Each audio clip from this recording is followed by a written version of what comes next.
Hello, দেখো প্রিয় শিক্ষার্থীর বন্ধুরা, তোমাদের মাঝে আমি আরেকটি সম্পাদ্যের অত্যন্ত গুরুত্বপূর্ণ প্রশ্ন নিয়ে আজকে উপস্থিত হলাম। সেই প্রশ্নটি হচ্ছে, এখানে এক্স কোণ হচ্ছে 50 ডিগ্রি, ওয়াই কোণ হচ্ছে 60 ডিগ্রি। প্রশ্নে বলা আছে এ ও বি যথাক্রমে ট্রাপিজিয়ামের দুটি সমান্তরাল বাহু এবং বৃহত্তর বাহু সংলগ্ন দুটি কোণ এক্স কোণ -5 ডিগ্রি ও ওয়াই কোণ -5 ডিগ্রি হলে ট্রাপিজিয়ামটি অঙ্কন করো। আচ্ছা দেখো, যেহেতু এখানে এক্স -5 ডিগ্রি এবং ওয়াই -5 ডিগ্রি, তার মধ্যে এক্সের পরিমাণটা কিন্তু দেওয়া আছে। এক্স হচ্ছে 50 ডিগ্রি, ওয়াই হচ্ছে 60 ডিগ্রি। তাহলে তোমরা এই দুটা কোণ আগে চিহ্নিত করে নিবা। যেহেতু এটা আমি যদিও এখানে চিহ্নিত করে নিয়েছি তোমাদের সহজের জন্য, তার আগে একটু কথা বলে নিই। এখানে এ ও বি দুটি ট্রাপিজিয়ামের দুটি সমান্তরাল বাহু। তাহলে এখানে ট্রাপিজিয়ামের দুটি সমান্তরাল বাহু বলতে যে কোনো পরিমাণ আমরা নিয়ে নেব। যদি প্রশ্নে দেওয়া থাকে সেই পরিমাণটুকুই নিতে হবে। তা আমরা ধরে নিলাম একটা 3 সেন্টিমিটার, এ সমান 3 সেন্টিমিটার, বি সমান 7 সেন্টিমিটার। এটা আমরা আমাদের ইচ্ছা মতো ধরে নিলাম। এবার আমরা এই দুটি কোণের কথা বলছি। দেখো এক্স -5 ডিগ্রি, অর্থাৎ এক্সের মান এখানে উপরে 50 ডিগ্রি দেওয়া আছে। আমরা এক্স থেকে 50 থেকে 5 ডিগ্রি বিয়োগ করলাম, তাহলে আমরা 45 ডিগ্রি পেলাম। এবং ওয়াই -5 ডিগ্রি, অর্থাৎ ওয়াইয়ের কোণ দেওয়া আছে 60। তো সেক্ষেত্রে 60 মানে 60 ডিগ্রি থেকে আমরা 5 ডিগ্রি বিয়োগ করলাম, সেখানেও পাইলাম 55 ডিগ্রি, অর্থাৎ 55 ডিগ্রি। এবার আমরা এই 45 ডিগ্রি এবং 50 ডিগ্রি দুটি কোণ অঙ্কন করে নিলাম, যেটা চাঁদার সাহায্যে তোমাদেরকে আমি আগেও দেখিয়েছি। তোমরা চাঁদার সাহায্যে অঙ্কন করে নিবা।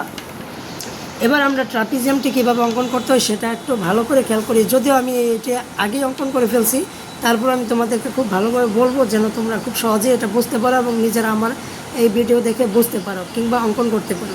প্রথমত তোমরা সমতল ভূমিতে যে কোনো রশ্মি বি নিবা, একটা টান দিবে, অর্থাৎ কি যে কোনো রশ্মি বি নিবা। বিই রশ্মির বি বিন্দুকে কেন্দ্র করে তোমরা এই যে এক্স কোণ আছে 45 ডিগ্রি, এটাকে আমরা এম কোণ ধরলাম। এটা অর্থাৎ এই যে দেখো এই কোণটা হচ্ছে 45 ডিগ্রি, এটাকে আমরা ধরলাম হচ্ছে 45 ডিগ্রি, এটাকে আমরা এম কোণ ধরলাম। এই এম কোণটা অঙ্কন করলাম, যেটার নাম হলো, অর্থাৎ বি বিন্দুতে এম কোণ অঙ্কিত হলো, যেটা হচ্ছে সি বি জি কোণ অঙ্কিত হলো।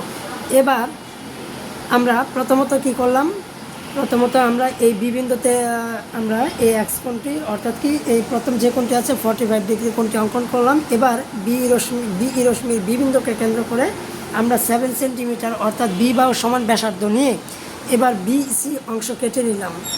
আবার এ বাহু সমান ব্যাসার্ধ নিয়ে, অর্থাৎ 3 সেন্টিমিটার সমান ব্যাসার্ধ নিয়ে, যে দেখতে পাচ্ছ 3 সেন্টিমিটার সমান ব্যাসার্ধ নিয়ে এবার বিসি থেকে বি এফ অংশ কেটে নিলাম। এবার এই এফ বিন্দুতে যে কোণটা আমরা বি বিন্দুতে অঙ্কন করছি এম কোণ, এই কোণটাই অঙ্কন করব। সেটা হচ্ছে এই এম কোণটাই অঙ্কন করব এফ বিন্দুতে, সেটা হচ্ছে সি এফ পি কোণ অঙ্কিত হলো। এবার সি বিন্দুকে কেন্দ্র করে অপর একটি কোণ ওয়াই -5 ডিগ্রি, যে কোণটা এন দ্বারা চিহ্নিত করলাম 55 ডিগ্রি, এই কোণটি আমরা সি বিন্দুতে অঙ্কন করব। তাহলে সেটা হচ্ছে বিসি এস কোণ। এবার আমরা এই বিজি সমান্তরাল রেখা পিএফ সমান্তরাল করে একটি রেখা টানব, যেন এই বিজি এবং কি পিএফ সমান্তরাল রেখা অঙ্কিত হয়। এই যে সমান্তরাল রেখা অঙ্কিত করলাম, তাহলে আমরা কি করলাম, এ ডি বি সি একটি উদ্দিষ্ট ট্রাপিজিয়াম অঙ্কিত হলো। ওকে, ধন্যবাদ।